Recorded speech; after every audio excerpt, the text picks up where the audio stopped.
3 जनवरी 1996 उन दिनों कोल्हापुर के थिएटर में दिल वाले दुल्हनिया ले जाएंगे फिल्म लगी थी। अंजना बाई, रेणुका और सीमा के साथ पास के ही उषा थिएटर में फिल्म देखने जाने के लिए तैयार हो रही थी। तभी उनके साथ मौजूद बच्ची भूख से रोने लगी। रोती बच्ची को देख रेणुका और सीमा चिढ़ गई। रेणुका ने बच्ची को उठाकर वहाँ बैठी अंजना बाई की तरफ धकेला और बर्फ जैसी ठंडी आवाज में खींचते हुए बोली, परेशान कर दिया है इसने, इसकी गर्दन दबा दो और तब तक दबाए रखो जब तक ये मर न जाए। सुनते ही अंजना बाई ने बच्ची की गर्दन दबाई और फिर उसके सिर को एक कपड़े में लपेटकर दीवार पर दे मारा।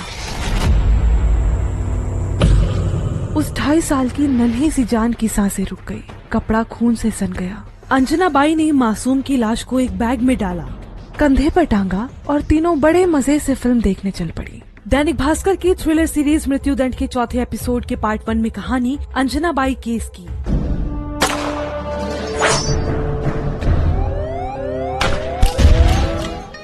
लाश वाला बैग बगल में रखकर तीनों ने करीब 1.5 घंटे तक फिल्म देखी। जब इंटरवल हुआ तो रेणुका उठी, बच्ची की लाश वाला बैग उठाया और जाकर वॉशरूम के कोने में धीरे से रख दिया।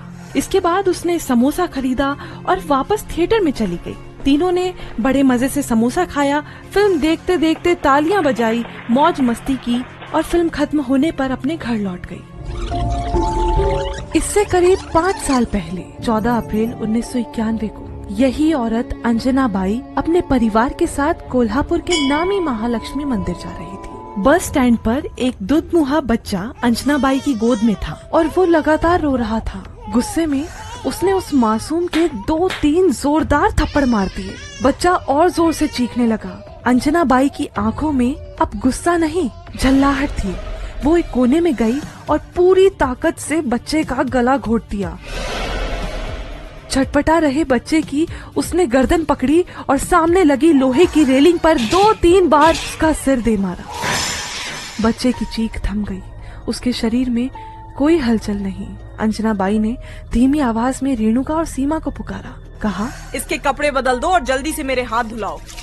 रेणुका के हाथ में बड़ा पाव था। अंजना बाई आराम से बैठकर वो खाने लगी।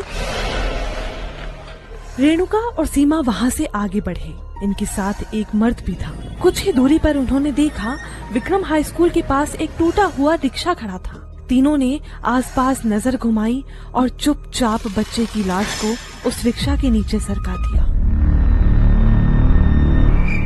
इस हत्याकांड के 3 साल बाद 18 अक्टूबर 1994 रात